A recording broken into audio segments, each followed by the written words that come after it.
మేత కోసం 6 నెలల పాటు ఇంటిని వదిలి గోవులతో గిరిజనుల ప్రయాణం. ఒక్కో ఊరిలో కొన్ని రోజులు ఉంటారు. 6 నెలల పాటు సంచరిస్తారు. ఇలా సంచరిస్తూ రైతుల పంట పొలాల్లో గోవులను కడతారు. దీంతో రైతు పంట పొలానికి ఎరువు అవుతుంది. రైతులు గోవులను ఉంచినందుకు వారికి డబ్బులు, బియ్యాన్ని ఇస్తారు. ఇలా వీరి సంచారం 6 నెలలు సాగుతుంది.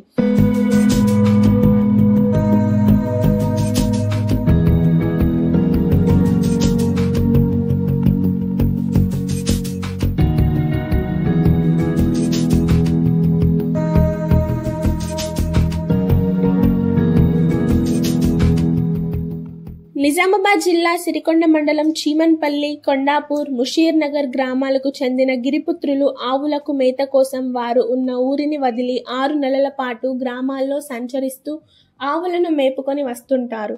ప్రతి సంవత్సరం సంచరిస్తామని గిరిపుత్రుడు ఆవుల యజమాని రవి చెబుతున్నారు. మా తాత ముత్తల నాటి నుంచి ఆవులను మేత కోసం గ్రామం తిరుగుతామన్నారు. రైతుల పంట పొలాల్లో ఒక్కో రోజు ఆవులను కట్టివేసి వాటి నుంచి వచ్చే ఎరువులకు రైతులు డబ్బులు, బియ్యం ఇస్తారని తెలిపాడు.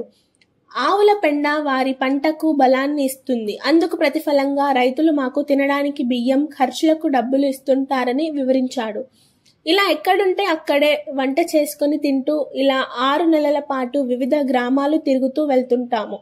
మా కుటుంబాలు ఇంటి వద్ద ఉండి వ్యవసాయం చేస్తుంటాయి. 6 నెలల తర్వాత స్వగ్రామానికి వెళ్లి అటవీ ప్రాంతంలో వర్షాకాలం అంతా కూడా ఆవులకు మేత మేపడానికి తీసుకువెళ్తుంటామని తెలిపారు.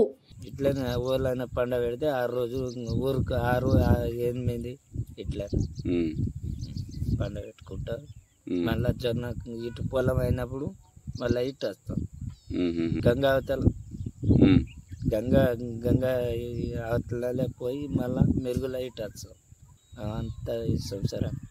ఇక ఆడోళ్ళు ఇంటికైనా ఉంటారు. మేమే మళ్ళీ ఇంటికి ఆడవాళ్ళు పొలం వల్ల ఉంటాయి కదా, వాళ్ళు చూసేదాన్ని.